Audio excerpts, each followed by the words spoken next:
Connaissez-vous ce sentiment? Vous vous promettez de commencer à courir, d'apprendre une nouvelle langue, de terminer enfin ce projet.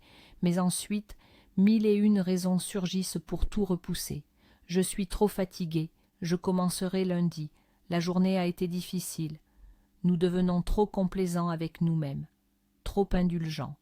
Aujourd'hui, nous allons aborder un concept qui peut sembler effrayant, mais qui a le pouvoir de transformer votre vie. Nous allons parler de la rigueur stoïcienne et de pourquoi parfois, pour devenir meilleur, il faut être véritablement implacable. Restez avec nous, et vous découvrirez que cette implacabilité n'a rien à voir avec la cruauté, mais est liée à une véritable liberté. Commençons par dissiper un mythe majeur. Quand les gens entendent le mot stoïcien, ils imaginent une personne sans émotion, indifférente à tout, mais c'est absolument faux. Le stoïcisme ne consiste pas à supprimer les émotions, mais à les gérer. C'est une philosophie très pratique pour la vie réelle, adoptée aussi bien par des empereurs, comme Marc Aurèle, que par d'anciens esclaves, comme Épictète. Au cœur du stoïcisme réside une idée simple mais puissante, se concentrer sur ce que nous pouvons contrôler et accepter ce que nous ne pouvons pas. Et qu'est-ce que nous pouvons contrôler précisément? Nos pensées, nos jugements et nos actions. C'est précisément ici que prend racine la rigueur stoïcienne. Alors, plongeons un peu plus profondément. Que se cache-t-il réellement derrière l'idée de rigueur stoïque? Premièrement, et c'est fondamental, cela n'a absolument rien à voir avec l'agression ou la cruauté envers autrui. Loin de là. Il ne s'agit pas de devenir un patron insensible ou un ami dénué de cœur. Toute cette rigueur est dirigée exclusivement vers l'intérieur, vers vous-même. C'est une honnêteté absolue, sans compromis, envers soi-même. C'est la capacité de se regarder dans le miroir et de se dire « assez de chercher des excuses, assez de s'apitoyer sur soi-même ». C'est une exigence qui naît non pas d'une haine de soi, mais d'un profond respect pour votre potentiel. Vous savez que vous êtes capable de bien plus, n'est-ce pas? Imaginez les choses ainsi. Vous avez un coach intérieur. Ce coach n'est pas méchant. Il voit votre meilleure version et sait ce que vous êtes capable d'accomplir. Et quand vous lui dites « Je suis fatigué, je n'irai pas courir aujourd'hui », il vous regarde et répond « C'est la faiblesse qui parle, mais tu es plus fort.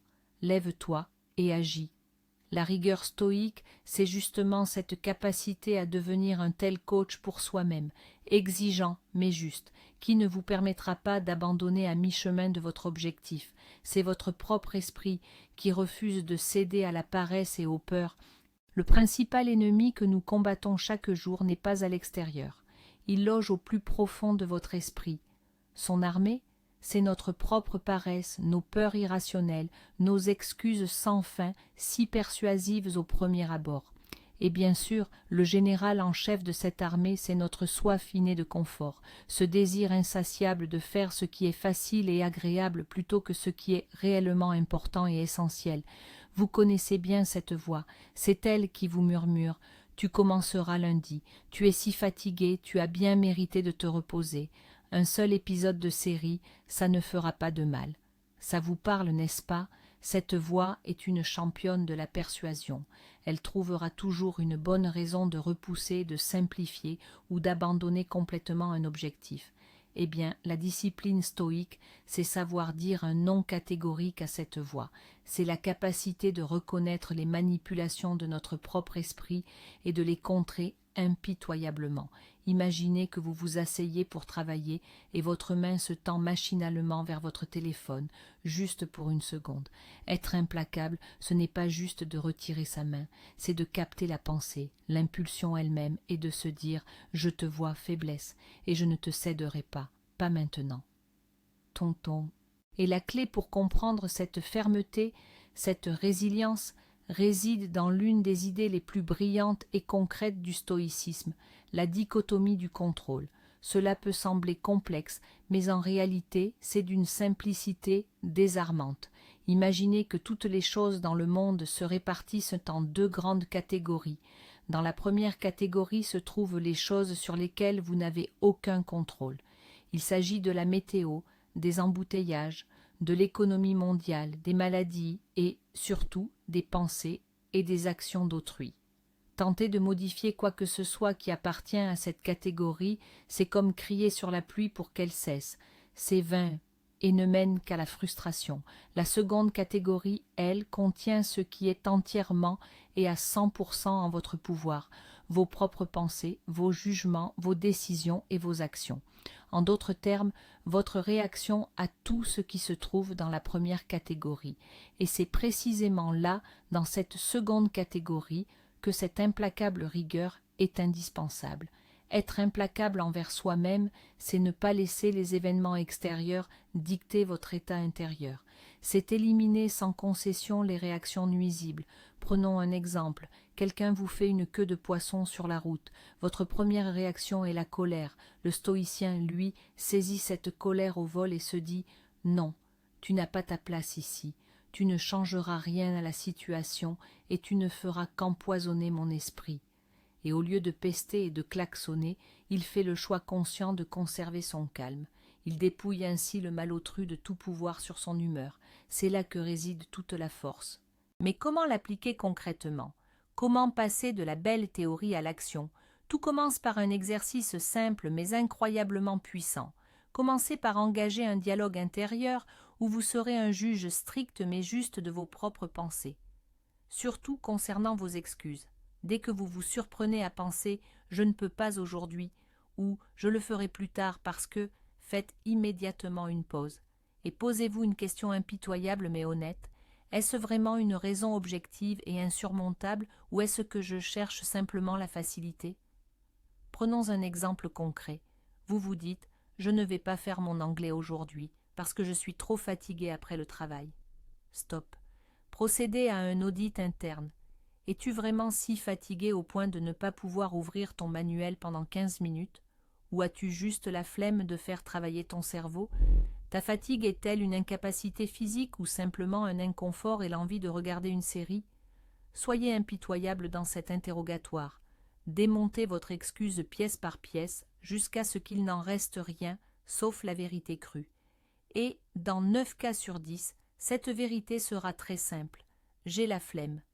Et au moment où vous le reconnaissez, où vous nommez cette faiblesse par son nom, elle perd son pouvoir sur vous. Vous la voyez, telle qu'elle est, une misérable excuse, et non une raison valable. Et c'est là le véritable tournant. Toute cette rigueur et cette implacabilité ne sont en réalité pas une question d'autoflagellation. C'est un chemin vers une véritable paix intérieure et la liberté. Cela semble paradoxal, n'est-ce pas? Mais considérez ceci, lorsque vous cédez à vos faiblesses, la paresse, la procrastination, les peurs, vous en devenez l'esclave. Ces habitudes commencent à vous dicter comment vivre. Elles vous retiennent dans des chaînes invisibles. La rigueur stoïcienne est un acte de libération. Lorsque vous êtes impitoyable envers vos propres excuses, vous brisez ces chaînes. Lorsque vous vous forcez à faire ce que vous devez, plutôt que ce qui vous plaît sur le moment, vous reprenez le contrôle de vous-même. Vous cessez d'être la victime de vos désirs éphémères et devenez le maître de votre vie. Et cette victoire sur soi n'apporte pas la souffrance, mais un sentiment profond de respect de soi et de satisfaction. C'est cela même la liberté à laquelle aspiraient les stoïciens. En résumé, la rigueur stoïcienne n'est pas synonyme de méchanceté ou de froideur. C'est un outil puissant pour l'autodiscipline. C'est une implacabilité envers ses propres faiblesses, ses excuses et sa paresse. Et le but ultime de cette implacabilité n'est pas de rendre la vie plus difficile, mais au contraire de se libérer et de prendre un véritable contrôle sur sa vie. Merci d'avoir regardé cette vidéo jusqu'au bout. Si elle vous a fait réfléchir, n'hésitez pas à laisser un pouce bleu et à vous abonner à la chaîne pour ne manquer aucune nouvelle vidéo. Et maintenant, une question pour vous. Écrivez en commentaire. Avec quelle habitude ou excuse êtes-vous prêt à faire preuve d'implacabilité dès aujourd'hui? Discutons-en ensemble.